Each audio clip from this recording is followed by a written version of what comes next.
Today we're gonna make some pumpkin puree. You can make pumpkin puree out of any pumpkins, but I'd highly recommend a sugar pumpkin. They're a little bit sweeter. This process is very simple. All you're gonna need is a lined baking dish. We're going to cut these in half and de-seed them. Once you clean out the inside, you're gonna wanna face these skin side up onto your baking dish. So once your pumpkins are arranged on your baking sheet, you're going to want to pop them into the oven at 400 degrees for 45 minutes or until these get kind of golden brown and real wrinkly. Here's what our pumpkins look like when they come out of the oven. Now we're going to want to let them cool. Scrape the inside of your pumpkins out and then put it into a blender.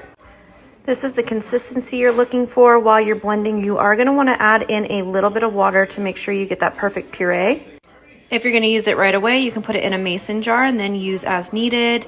This would be great for baby food or if you're feeding it to your dogs.